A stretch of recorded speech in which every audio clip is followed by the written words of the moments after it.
നമസ്കാരം. നമസ്കാരം. ഇപ്പം ഈ വരാൻ പോകുന്ന തെരഞ്ഞെടുപ്പ് കേരള കോൺഗ്രസ് മാണി വിഭാഗത്തെ സംബന്ധിച്ചിടത്തോളം ജീവൻ മരണ പോരാട്ടമാണ്. അവർക്ക് LDF ജയിക്കുക എന്നുള്ളതിനപ്പുറം സ്വന്തം പാർട്ടി നിലനിർത്തുക എന്നുള്ളതിന് ഏറ്റവും കൂടുതൽ പ്രയോറിറ്റി കൊടുക്കേണ്ട ഒരു ഇലക്ഷൻ കൂടിയാണിത്. അപ്പം എങ്ങനെയാണ് ഈ ഒരു വിഷയം കാണുന്നത്? അവർ നിലനിൽക്കുമോ അതോ പിന്നീട് ഇതിലൂടെ തോറ്റു കഴിഞ്ഞാൽ ആ പാർട്ടി പിന്നീട് ക്ഷയിച്ച് ഇല്ലാണ്ടാവും പോകുന്നൊരവസ്ഥയിലോട്ട് എങ്ങനെ വിഷയം കാണുന്നു? അതായത് കേരള കോൺഗ്രസിൻ്റെ ആസ്ഥാനം എന്ന് പറയുന്നത് എവിടെയാണ്? കോട്ടയം, പാലയാണ്. പാല. പാലയിൽ കഴിഞ്ഞ തവണ അവർ ജയിച്ചിട്ടുണ്ടോ? ഇല്ല. ജോസ് കെ മാണി ദയനീയമായി പരാജയപ്പെട്ടു.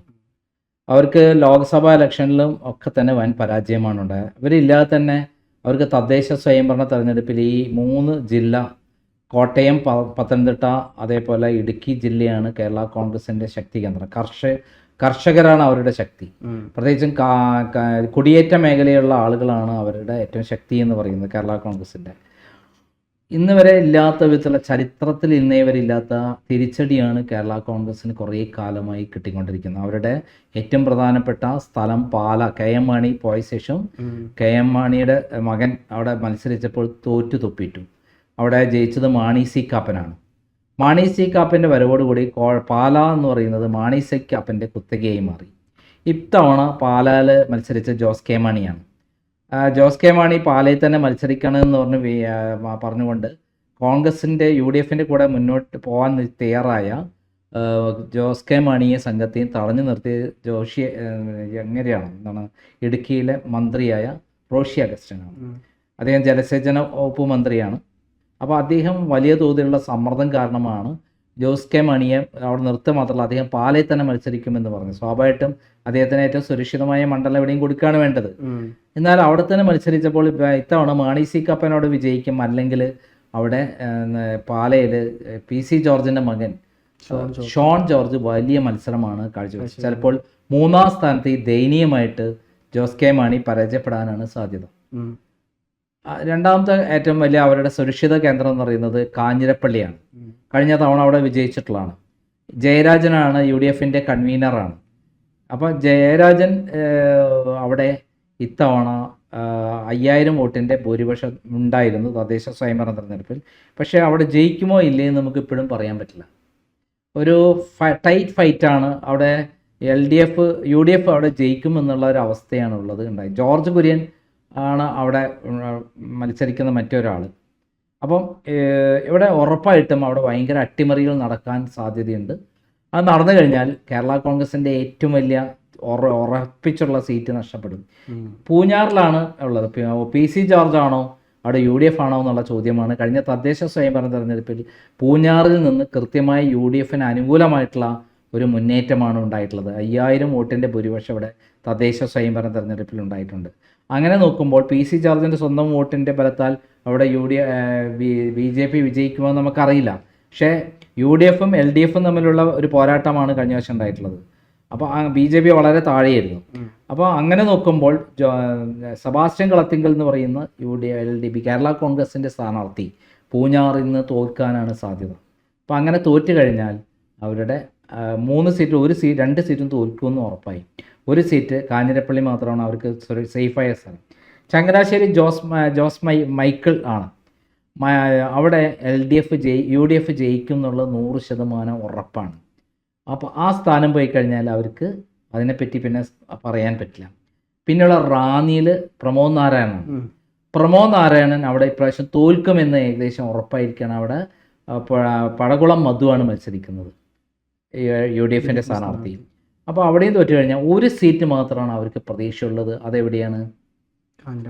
കാഞ്ഞിരപ്പള്ളി. അത് ജയിക്കുമോ തോൽക്കുമോ എന്നറിയില്ല. മറ്റു കുറേ സ്ഥലങ്ങളിൽ 12 സ്ഥലങ്ങളിൽ അവർ നിൽക്കുന്നുണ്ടെങ്കിലും ഈ 5 സീറ്റാണ് അവരെ സംബന്ധിച്ചുള്ള ഏറ്റവും പ്രധാനപ്പെട്ട സ്ഥലം. മറ്റെല്ലാ സ്ഥലങ്ങളിലും അവർ വളരെ ദയനീയമായിട്ടുള്ള അവസ്ഥയിലാണ്. എൻ്റെ അഭിപ്രായത്തിൽ ചിലപ്പോൾ ഈ കാഞ്ഞിരപ്പള്ളിയും കിട്ടാൻ സാധ്യതയില്ല. കാരണം കൊടുങ്കാറ്റ് വീശുകയാണെങ്കിൽ കോട്ടയത്തെ എത്ര സീറ്റുണ്ട്? മൊത്തം 9 സീറ്റ്. 9 സീറ്റിൽ 8 സീറ്റും UDF ഉറപ്പായി ജയിക്കും. ഒരു സീറ്റ് മാത്രമാണ് അങ്ങോട്ടും ഇങ്ങോട്ടും നിൽക്കുന്നത്. ആ ഒരു സീറ്റും കൂടെ മാറിക്കഴിഞ്ഞു. വൈക്കം വേറെ സീറ്റുണ്ട്, CPIയുടെ സീറ്റ്. അവിടെ അവിടെയും UDFന് അനുകൂലമാണെങ്കിൽ നമ്മൾ ടൈറ്റ് ഫൈറ്റ് എന്നാണ് പെടുത്തിയിരിക്കുന്നത് കഴിഞ്ഞ ചർച്ചയിൽ. ഇപ്രാവശ്യത്തെ ഇതിൽ നമ്മൾ കൃത്യമായി പറയുകയാണെങ്കിൽ കാഞ്ഞിരപ്പള്ളി കൂടി തോൽക്കുകയാണെങ്കിൽ കേരള കോൺഗ്രസിൻ്റെ കേരള കോൺഗ്രസ് മാണി ഗ്രൂപ്പ് ഇതോടുകൂടെ ചിത്രത്തിലേ ഉണ്ടാവില്ല.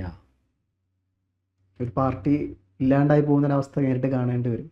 നമ്മുടെ ചരിത്രത്തിൽ ഇന്നേ വരെ ഇല്ലാത്ത വിധത്തിൽ ഈ കേരള കോൺഗ്രസ് മാണി ഗ്രൂപ്പ് ചരിത്രത്തിൽ ചവറ്റുകൊട്ടയിലേക്കെറിയും. ഇങ്ങനെ ഒരു പാർട്ടി ഉണ്ടായിരുന്നു എന്നും പിന്നീട് അത് അങ്ങനെ ഇതിനെ നശിപ്പിച്ചതിൻ്റെ പ്രധാന ഉത്തരവാദി ആരാണ്? രാഷ്ട്രീയത്തിൽ ഒരു കോമാളിയായി മാത്രം അറിയപ്പെടുന്ന ജോസ് കെ മാണിയാണ്. അദ്ദേഹം സരിതാ നായരുമായിട്ടുള്ള അവിഹിത ബന്ധത്തിൻ്റെ ഞെട്ടിക്കുന്ന കഥകൾ സരിതാ നായർ തന്നെ 21 പേജുള്ള കത്തിൽ എഴുതിയിട്ടുണ്ട്. അത് സെറ്റിൽ ചെയ്യാൻ വേണ്ടിയിട്ട് 50 ലക്ഷം രൂപ കൊടുത്തു എന്നാണ് PC ജോർജ് പറഞ്ഞത്. 50 ലക്ഷം രൂപ കൊടുത്ത് സെറ്റിൽ ചെയ്തിട്ടാണ് ആ പ്രശ്നം തീർത്തത്. അപ്പോൾ ഇതോട് കൂടിയിട്ട് കേരള കോൺഗ്രസ് മാണി ഗ്രൂപ്പ് ഈ ഇലക്ഷൻ വേണ്ടി തീരുന്നത് ഇവരാണ് ശരിക്കും സമ്മർദ്ദ ഗ്രൂപ്പ്. മുമ്പ് കോൺഗ്രസിൻ്റെ എതിരെ സമ്മർദ്ദ ഗ്രൂപ്പായി നിന്ന ആൾക്കാരാണ്. അതേപോലെ ഇവർക്ക് ആർക്ക് ഇപ്പം CPM കൂടി സമ്മർദ്ദ ഗ്രൂപ്പാകാൻ കഴിഞ്ഞില്ല. കാരണം 99 സീറ്റ് കിട്ടിയിരുന്നു ആർക്ക് LDFന്. എന്നാൽ ഇത്തവണ സീറ്റൊന്നും ഇല്ലാതെ വല്ലാത്ത അവസ്ഥയാകുമ്പോൾ അവർക്ക് ജയിച്ചാലായി ജയിച്ചില്ലെങ്കിലായി ഒരു സീറ്റ് എന്നുള്ള അവസ്ഥയിലാണ്. ആ അവസ്ഥയിൽ കേരള കോൺഗ്രസ് മാണി ഗ്രൂപ്പ് ഇതോടെ കൂടിയിട്ട് ചരിത്രത്തിൻ്റെ ചവറ്റുകൊട്ടയിൽ തീരും. ഇനി അങ്ങനെ ഒരു കക്ഷി ഉണ്ടാവില്ല എന്നുള്ളതാണ് എൻ്റെ അഭിപ്രായം. ഞാൻ ആരെങ്കിലും ഉണ്ടെങ്കിൽ അത് ജോസഫ് ഗ്രൂപ്പിൻ്റെ കൂടെ അങ്ങോട്ട് കയറി കോൺഗ്രസിലേക്ക് പോവുകയെ ചിഹ്ന ഭിന്നമാവുകയെ അല്ലെങ്കിൽ BJP ചേരുകയെ അങ്ങനെയൊക്കെയുള്ള ഒരു അവസ്ഥയ്ക്ക് പോകും എന്നാണ് ഞാൻ കണക്കൂട്ടുന്നത്. കേരളത്തിൽ ഇപ്പോൾ എത്ര സീറ്റാണ് കേരള കോൺഗ്രസ് ശരിക്കും മത്സരിക്കുന്നത്? ഏകദേശം 12ഓളം സീറ്റിൽ, ഏകദേശം അല്ല 12 സീറ്റിലാണ് മത്സരിക്കുന്നത്. അത് ഏതൊക്കെയാണ്? ഇപ്പം നോക്കുകയാണെങ്കിൽ പാലയുണ്ട്, ഇടുക്കിയുണ്ട്, കാഞ്ഞിരപ്പള്ളി, ചങ്ങനാശ്ശേരി, പൂഞ്ഞാറ്, ചാലക്കുടി, റാന്നി. നമ്മൾ 5 സീറ്റിൻ്റെ കാര്യം പറഞ്ഞു. അതെ. പിന്നെ ചാലക്കുടി ഒരു കാരണവശാലും കേരള കോൺഗ്രസ് മാണി ഗ്രൂപ്പ് ജയിക്കില്ല. പിന്നെ ചാലക്കുടി കഴിഞ്ഞാൽ പിന്നെ ഉള്ളത് തൊടുപുഴ നമ്മളെ ജോസഫിന്റെ മകനാണ്, അൻപു ജോസഫാണ്, അവിടെ ജയിക്കില്ല. പിറവം നമ്മുടെ അനൂപ് ജേക്കബാണ് മത്സരിക്കുന്നത്. ജേക്കബ് കേരള കോൺഗ്രസിന്റെ, അവിടെ ജയിക്കില്ല. ഇരിക്കൂർ എന്ന് പറയുന്നത് കോൺഗ്രസിന്റെ ശക്തി കേന്ദ്രമാണ്. സനീഷ് ജോസഫാണ് അവിടെ മത്സരിക്കുന്നത്. കണ്ണൂരാണ്, ഒരു കാരണവശാലും ജയിക്കില്ല. കടുത്തുരുത്തി നമ്മളെ മോൻസ് ജോസഫാണ് അവിടെ മത്സരിക്കുന്നത്. കേരള കോൺഗ്രസ് ജോസഫ് ഗ്രൂപ്പ്, അവിടെയും ജയിക്കില്ല. പിന്നെ പെരുമ്പാവൂര് എറണാകുളം ജില്ലയിലുള്ള സീറ്റാണ്. അവിടെ ഉറപ്പാണ് UDF ജയിക്കുന്ന സീറ്റാണ്. ഒരു കാരണവശാലും അവിടെ ജയിക്കില്ല. ഈ ഒരു സീറ്റുകളൊക്കെ ഉള്ളത്. അപ്പോൾ ആകപ്പാടെ അവർക്ക് ഒരു സീറ്റ് മാത്രമാണ് പ്രതീക്ഷയുള്ളത്. വേറൊരു സീറ്റ് അവർക്ക് പ്രതീക്ഷയില്ല. ഈ അവസ്ഥയിൽ കേരള കോൺഗ്രസ് മാണി ഗ്രൂപ്പിന്റെ ചരിത്രം എന്ന് പറയുന്നത് എന്താണ്? വളരും തോറും പിളരും തോറും വളരുന്ന പാർട്ടിയാണ് എന്ത്? കേരള കോൺഗ്രസ്. ആ കേരള കോൺഗ്രസ് അതിൻ്റെ വളർച്ച നോക്കിക്കഴിഞ്ഞാൽ 1964 കാലത്ത് ഇവിടെ ഒറ്റയ്ക്ക് നിന്ന് 25 സീറ്റ് നേടിയ പാർട്ടിയാണ്. അന്ന് ഏറ്റവും വലിയ പാർട്ടിയായിട്ട് വളർന്നിട്ടുള്ള ഒരു സംഭവമാണ് കേരള കോൺഗ്രസ് മാണി ഗ്രൂപ്പ്, അല്ല കേരള കോൺഗ്രസ്. പിന്നീടാണ് അത് പിളർന്നിട്ട് ജോസഫ് ഗ്രൂപ്പും മാണി ഗ്രൂപ്പായി മാറി. പിന്നെ PC ജോർജിന്റെ സെക്യുലർ കേരള കോൺഗ്രസ് വന്നു. പിന്നെ ബാലകൃഷ്ണപിള്ളയുടെ മകന്റെ കേരള കോൺഗ്രസ് വേറെ വന്നു. പിന്നെ ജേക്കബ് ഗ്രൂപ്പിന്റെ TM ജേക്കബിന്റെ വകയായിട്ട് വേറൊരു ഗ്രൂപ്പ് വന്നു. അങ്ങനെ കേരള കോൺഗ്രസ് പിളരുന്തോറും ആ പാർട്ടിക്ക് അതിന്റെ MLA മാരും ഉണ്ടായി. ഇവരൊക്കെ സമ്മർദ്ദ രാഷ്ട്രീയത്തിന്റെ ആൾക്കാരായിരുന്നു.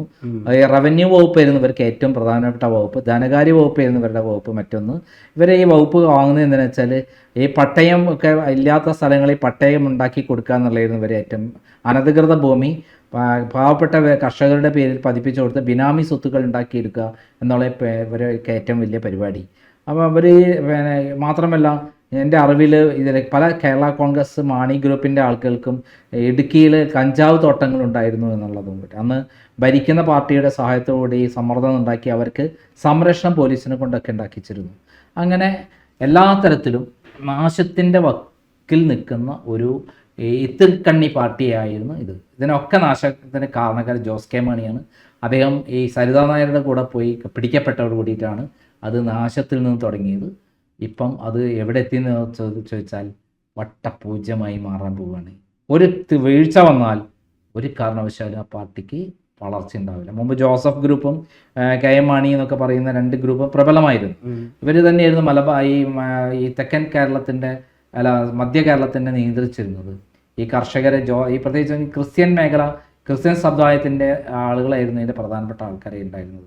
സഭകളൊക്കെ സഭകളുടെ കീഴിൽ അവർക്ക് വേണ്ടിയിട്ട് പ്രവർത്തിച്ച പാർട്ടി എന്നാണ് അറിയപ്പെടുന്നത്. പക്ഷേ ആ സഭയിൽ നിന്നൊക്കെ ക്രിസ്ത്യാനികളൊക്കെ ഒഴിഞ്ഞുപോയി കോൺഗ്രസിലേക്ക് വീണ്ടും എത്തി എന്നുള്ളതിൻ്റെയാണ് കഴിഞ്ഞ കോട്ടയം, പത്തനംതിട്ട, ഇടുക്കി ജില്ലകളിലെ ഇലക്ഷനിൽ നിന്നും മനസ്സിലാവുന്നത്. തദ്ദേശായാലും ലോകസഭയായാലും. പിന്നെ ഇപ്പോഴത്തെ ഇത് വന്നപ്പോൾ FCR പ്രശ്നം വന്നപ്പം ഇവർക്ക് ഒന്നും ചെയ്യാൻ പറ്റാത്ത അവസ്ഥയിൽ UDF MP-മാരാണ് അവിടെ പോയി ബഹളമുണ്ടാക്കി പാർലമെൻറ്റ് സ്തംഭിപ്പിച്ചതെന്നുകൊണ്ട് ക്രിസ്ത്യാനികൾ കംപ്ലീറ്റ് എവിടെ പോയി? UDF-ലേക്ക് പോയി. അതുകൊണ്ട് കേരള കോൺഗ്രസ് മാണി ഗ്രൂപ്പ് അസ്തമിച്ചു. ചരിത്രത്തിൽ എഴുതി വെക്കാം. മുമ്പൊരു പാർട്ടി ഉണ്ടായിരുന്നു ഇങ്ങനെ കേരള കോൺഗ്രസ് എന്ന് പറയുന്ന പാർട്ടി. മുമ്പ് KM മാണിക്ക് വേണ്ടിയിട്ടാണ് മുമ്പ് ഈ നിയമസഭയിൽ വലിയ പ്രശ്നം ഉണ്ടാക്കിയത്. ബഡ്ജറ്റ് അവതരിപ്പിക്കാൻ ശക്തൻ നാടാർക്ക് വേണ്ടിയിട്ട്. പിന്നെ KM മാണിക്ക് വേണ്ടിയിട്ട് എല്ലാം ചെയ്തിട്ടും പല ബാറക്കോട വിഭാഗത്തിലൊക്കെ തന്നെ UDF ഒറ്റക്കെട്ടായി നിന്നെങ്കിലും അതിൽ ചതിച്ചിട്ട് എന്ത് ചെയ്തു? ആരെ കൂടെ പോയി? LDF-നെ കൂടെ പോയ ചരിത്രമാണ് അവർക്കുള്ളത്. ചതി വഞ്ചനയാണ് അവരുടെ യഥാർത്ഥ സ്വരൂപം. അത് ജനങ്ങൾ സഹിക്കുന്നില്ല. അങ്ങോട്ടും ഇങ്ങോട്ടും അധികാര രാഷ്ട്രീയത്തിന് വേണ്ടി കളിച്ച പാർട്ടി തീർന്നു എന്ന് പറയാം ഈ ഇലക്ഷന് വേണ്ടിയിട്ട്. നാളെ കാത്തിരിക്കാം.